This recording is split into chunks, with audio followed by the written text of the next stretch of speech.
Someday we'll get paid for this. Hello, everyone. From high atop the Scrapple News Towers here in downtown Philadelphia, IA, I'm AP Ticker, here with Scrapple News.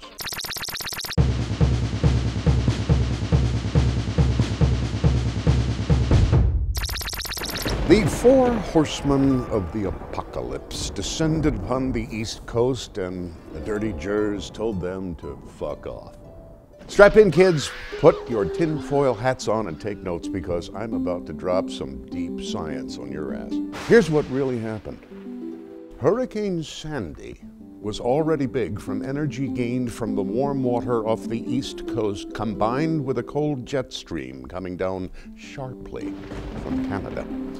The jet stream was sent south by a big pressure center over the Atlantic and Arctic oceans called a blocking high.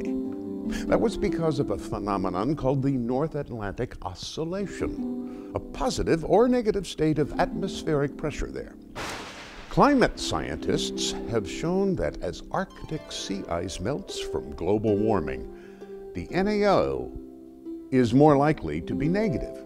And that makes the jet stream more likely to move in a big wavy pattern across North America and the Atlantic. Also, in an effort to boost his ratings just days before the national election, Obama summoned Sandy to devastate the East Coast. Bring it on, bitch! Fearful that Romney's numbers increased to the point of threatening his hold on the election, he called on the military to use Tesla's HAARP, H-A-A-R-P, antenna, and created a giant-ass hurricane from the ionosphere to the briny deep to trash portions of New Jersey, Manhattan, and the D.C. area. Millions of Americans were forced to evacuate as their towns went without power for days on end, forcing FEMA to step in, making Governor Chris Christie beg for a big government handout, and turning Obama into the comforter-in-chief. All of this was done with the intention of making Romney look like a dickhead after he publicly announced that he would cut FEMA if he were to be elected president. Every time you have an occasion to take something from the federal government and send it back to the states, that's the right direction. And if you can go even further and send it back to the private sector, that's even better. Including disaster relief. We cannot afford to do those things without jeopardizing the future for our kids. Though the nation's recovery is still in progress, the political message has been made clear. Americans can vote for a callous and uncaring small government fanatic or a spiteful demigod willing to bend Mother Nature to his careerist whims. The choice was yours, America, and I hope you chose wisely. Regardless, our thoughts, prayers, and donations go out to New York, D.C., and our beloved Dirty Jerz.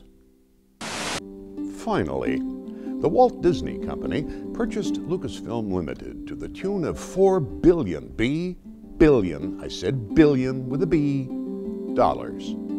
$4 billion this week, including all rights to the Star Wars franchise. As a result, Disney plans to release a new Star Wars movie every few years and bleed the franchise dry until it farts dust. Forthcoming projects include Tusken Raiders on Ice, A Very Vader Christmas, and Walt Disney's Ghost Boner now looks like a lightsaber. I'm going to say that again because your mom told me to. Walt Disney's Ghost Boner now looks like a lightsaber.